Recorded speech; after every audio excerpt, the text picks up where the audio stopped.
drop that there, and there, and there. Done. Alright, so now we say that this island is going to be the park. Oh, we need a bridge, don't we? We do need a bridge between here and there. I guess we'll figure out where the roads go first. Probably there'll be a road right here. It's gonna put roads between the projects, right? So I guess I'll build the bridge. I'm thinking at the moment I'll build simple roads and simple bridges. Park. Island. Like I'll build simple roads and simple bridges, and if people want, they can, you know, improve them later on, near the end. I'll probably have time for people to finish off anything they haven't finished, or just make some general improvements as they like. Just put that there. You can see the sign. Can't really see the sign there, right? Alright. So that's the island, the park island. Temple? I guess the temple, the quote-unquote temple, will be nearby. It's quite difficult to the temple. The temple, the idea is to have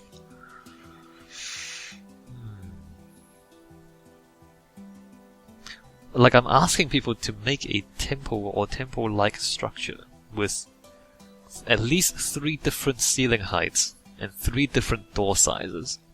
I don't know if you can tell what that, like why I'm doing that. Like different ceiling heights and different door sizes. It means that you're thinking about proportions, and you're thinking about scale, and why you want to make some parts bigger than other parts. There's not really enough room here. It'll be a really simple temple if it's only 20 by 30 blocks. But maybe that's a good thing. That would be a good thing. Alright, let's just keep it simple. Keep it small. And in a way, like, making things small forces people to think very carefully about what they're building too. You can't just, you know, make massive things. So let's keep it small for now, and force people to focus on the details. No, go away, pig. And make people focus on detail. I guess I'll flatten that a little bit. Flatten this area. Leave room for the temple. The temple is also has like roads on 2 sides at least. There's the road leading to the garden. There's the statue there. What happened? I thought I was breaking the flower, but I guess I wasn't.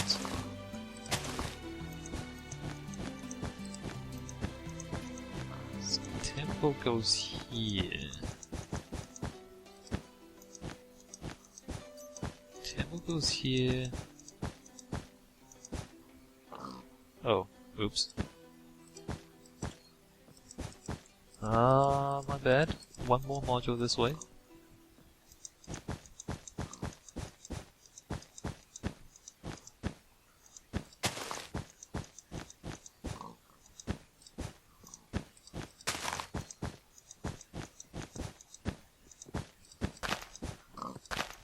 Alright, so a...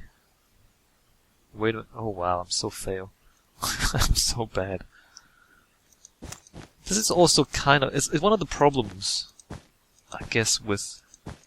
I should use this to highlight the problem with designing, is that people don't zoom in and zoom out enough, often. And what I mean is, like, people don't step back enough. They don't step forward enough, if that makes sense. Because, like, a building is a big thing. But you have to think about it, you know, it works on a lot of different scales, in the sense that, you know, when you're like in the room, you're sitting in a chair, you have that scale. Or if you're looking at a particular detail in the wall, like you're trying to design a lamp or something, or light fitting for the room, then you're working at an even smaller scale. Or you step back and you have to think about how the whole building looks like, and you have to work on a large scale. And what I mean about not zooming in and zooming out enough is like when people draw and they're working on a small thing, sometimes they get too close in and they don't zoom out to look back at it and see what it looks like on a different scale. And I mean, just a very simple example of the mistakes you end up making is what I just did now. I miscounted the modules because we're zoomed in, doing blocks, and then you zoom out and you realize, oh crap, there was a mistake. So, when you're designing things, you should be doing this a lot. Like, zoom out, literally zoom out, and then literally zoom in to work on the details. Like I'm going to build a door, I'm going to make some windows, and then like zoom out, and then look at it to see what it looks like, and then go back in and keep working on the details. Like, you should be doing that a lot in design, and I don't know how many of you guys do it. Sometimes people send me stuff for design school, for the Minecraft design school, and they tell me, oh, I don't, I don't step back enough. And when I say, well, if you know you don't step back enough, then step back more. You already know that's the issue. But it's a habit that you kind of have to get into. You have to kind of look, come out, and you need to fly around as well. Like look at it from a different angle, and then zoom in and work on it a bit more. So do that a lot. And because these things are, architecture is 3-dimensional, and you have to look at it from different sides. Okay, so we're gonna have temple. Yep, we got town statue, we got market district, we got temple, we got the garden, residential district, mausoleum, and then the finale. Okay, well, it's actually smaller than I thought. I was gonna make these things bigger, and we can make these bigger. Like, we can have a bigger temple. We can have a bigger market. Actually, now that I think about it, we probably should have a bigger market. I'm really scared about making things too big. And then people, making too much work for people. But at the same time, if I make things too small, that actually might be more difficult than anything else. Alright, we're going to expand the market. Expand the market, we're going to have a shop there, a shop there, and then shop there, and then have like a little walkway between the road and the port, which will be like here. I'll make the roads and port, or at least I'll make some basic roads and ports, and then people can improve them or decorate them how they like in their own time. I want to make the market bigger. The market seems a little bit too small, to be perfectly honest. The temple can still be a small temple, I guess. But oh crap, I did it again. See, I did it again. I keep doing it.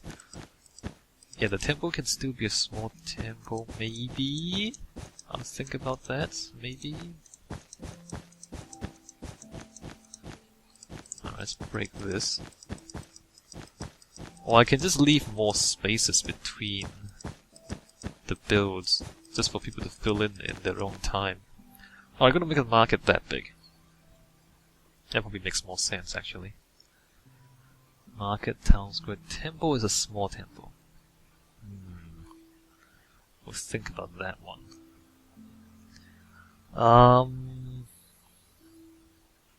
I guess the residential district, again, I don't want to make it too big. Oh, okay. Mausoleum? I was thinking to have the mausoleum back there, but it might not be sensible. What I think I'll do now is I'll have the mausoleum here, and the mausoleum is mostly underground anyway, so the mausoleum here near the temple, which kind of makes sense, and then have residential over here, again 40 by 30, so it's a pretty big residential district, and then we move on to the finale, which I still haven't explained yet. Alright, I think that's okay. I might just kind of make the video, post it, and then see what you guys think. 1, 2, 3. Alright, let's gonna line this up. We are putting everything on a grid, and Minecraft is a grid anyway. Though it's might not be too interesting in terms of the city if everything's on the same grid. But let's keep things simple. For now, at least. I might try to do something slightly more interesting with the roads.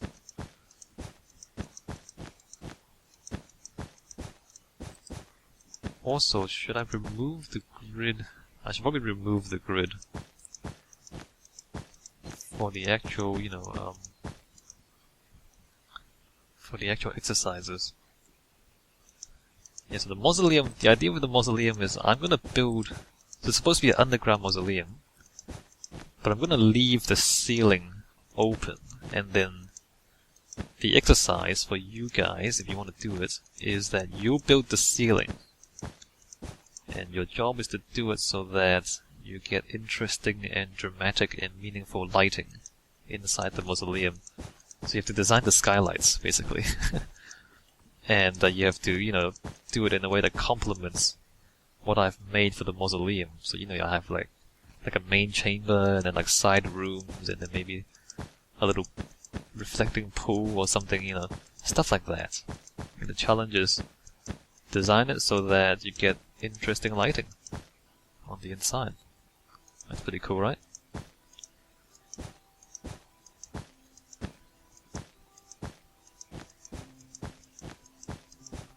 And if you want, optional is design artificial lighting as well, like torches and glowstone and stuff, so that it works at daytime and nighttime. That would be really challenging. But okay, mausoleum here. M-A-U-S-O, yep, yeah, mausoleum here. And it's gonna be, I guess the entrance will be there. The idea is to have like a long shape because you want a sequence of events as you walk into the space. So you want plenty of space to walk through, maybe kind of go through a dark tunnel to arrive at a light, central area, a main area in there, and then some side chambers along the way. That's what I'm thinking right now. And yeah, and you guys do the ceiling. So the residential district, I shouldn't make it too big. I really should not make it too big. The residential district, what I'm going to do for there is I'm going to make a bunch of dirt houses and dirt apartments. And then your job is to use every color of either wool or clay. And you have to use color to make this really boring and repetitive residential district interesting. Using only colors. You have to replace the dirt with the colored blocks. And also as an extra challenge, you have to use every color of the series, whichever series you choose, whether you choose the clay or the wool, you have to use every single color for the project. And that's an exercise in color, as you might have guessed. So we have light and dark, we have color, we have open spaces, we have market. The market is a discussion of interior and exterior. The plan is to have, I'll put down the furniture, and then you have to design the actual shops and the rooms to make the furniture work. Which is a bit odd, like we were doing things back to front. Like in the real world, you kind of make a room and then arrange the furniture inside. I don't know if that's a good idea or not, but the idea is that I'll put down the furniture and then you have to design the rooms around it. The statue is just a freeform statue. You can do whatever you like, and that's just practice for using blocks. The town square, we'll talk about open spaces, and you can design the town square as you like. So we have, open space, we have statues, we have scale and proportions, we have light and dark, we have indoors and outdoors, we have landscaping concepts, we have color here, and then narrative is the final project. Narrative and then monumentality, which means a big project, which again might be a bit odd. I was thinking about this, and I was thinking maybe there's like a huge difficulty spike once you get to the monumentality, because then you're having to design something massive for the final project. might be a bit too much. But at the same time, you know, if like my experience in teaching tells me that if you ask for amazing things, you'll get amazing things. Like if you ask students to do amazing things, often they will. And I don't have any, you know, doubts about that. The only thing I'm worried about is if you ask students to do amazing things in 1 week, then that's not really fair, you know. The students will do it because you tell them to, but it's not really fair to ask so much. Because then, you know, they stay up all night and they don't eat and they don't sleep and they don't hang out with friends. They're just trying to finish the project. It's kind of mean. You know, it's not a nice thing to do to people. And it's not healthy, and the whole architecture industry has too much of that. It's a very high pressure industry, like, you know, buildings are expensive. You know, somebody gives you $10 million to build a skyscraper or something. There's a lot of money on the line. And so it's a pretty high pressure industry, the architecture industry. Like if you're late, or if you don't do things on time, or if you make a mistake, there's a lot of money on the line. Again, I've done this wrong. Have I done it wrong? No, it's 30 by 40. Okay, it just looks a bit strange.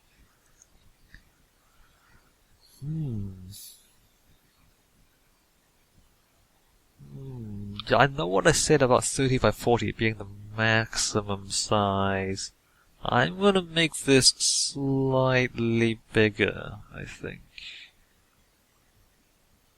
I think I should make the residential district slightly bigger. In fact, what I might do is have a road in the middle. And have like 2 halves. So essentially it's still it's still 30 by 40. But it's kind of split up a little bit. Just because it seems a little bit too tight to fit in a lot of houses. And I'm also asking you guys to, asking people who want to do it. So the exercise is to use all the colors of, you know, either wool or clay. And if you kind of fit too many colors into too small a space, it might get a little bit, you know, clownish. If you know what I mean. Too colorful. So we'll give it a little bit more space, but the plan is to have like a road in the middle between 2 blocks of houses. If you imagine like a block of houses there, and then like a block of houses there, and then like a road in the middle, that might be okay. That might be okay. So let me just put a dotted line. Oops, put a dotted line like there, just to show that there's a road in the middle.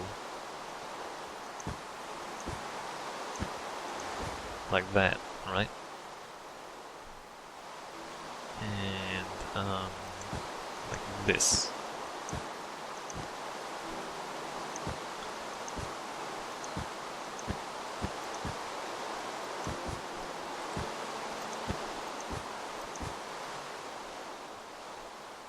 So here we go. Residential with a road in the middle. Alright. There, residential with a road in the middle. Did I say mausoleum there? Yes, I did. So market, residential, town square is pretty massive, but we like that, or I like that. Temple, statue, park, mausoleum. And then here's the strange bit. Here's the unusual bit, and I'm not sure how to do this. So the exercise is to 1, 2, 3, 4, 5. 1, 2, 3, 4, 5, 6, 7. 1, 2, 3, 4, 5, 6, 7. Yeah, that's right.